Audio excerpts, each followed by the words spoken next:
I released my first novel, Loathing Lola, when I was 19, but I really don't feel like my career started until I wrote the first third.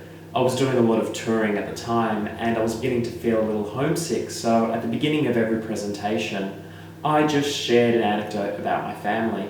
Usually it was a grandmother story, and whenever I would talk about her, the whole room would light up and I would hear her voice and I would feel a little better. Hello, darling.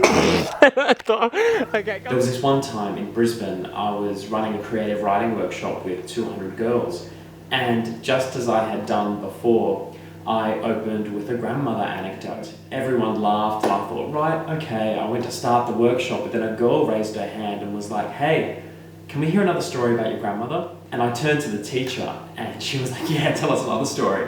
And so I did, and everyone just lost it. Then I went to pivot and start teaching the course when another girl put up her hand and said, hey, that was exactly like my nonna. And then she shares a story about her nonna.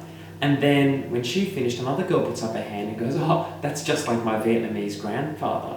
And these stories just kept accumulating, and it got to the point where 40 minutes passed, we did no creative writing, and all we'd done was talk about our grandparents and shared stories.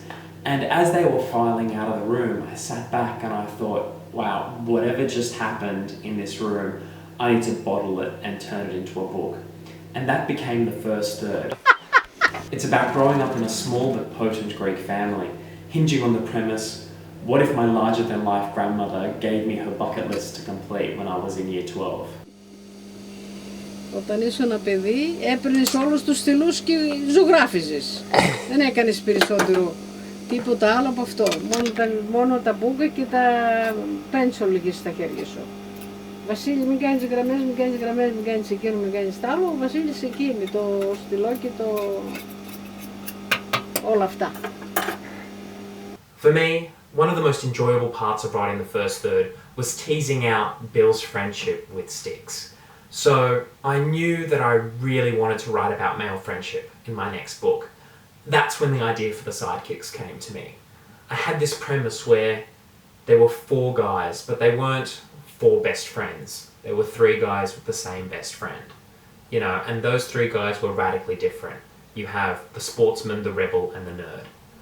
And I thought, right, what would happen if their mutual best friend passed away? How would they react? How would they grieve differently? And how would it change the way that they related to each other?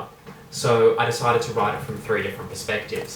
Now, if you open up a copy of the first third to any page, you can be like, oh, this sounds exactly like Will does on Twitter. But, you know, these 3 new characters, they each sound completely different and they each act differently. I mean, you have Harley, who is, you know, the rebel without a cause. He is dark, broody, sarcastic, but he has this big heart that he's constantly fighting against.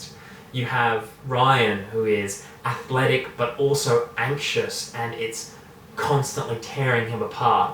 And you have Miles, who is cold and ruthless, but a teacher's pet and a straight-A student that everybody, at least the adults, really, really love. So it was really interesting getting to throw them into all these really, you know, random situations and seeing them bounce off each other and seeing that chemistry.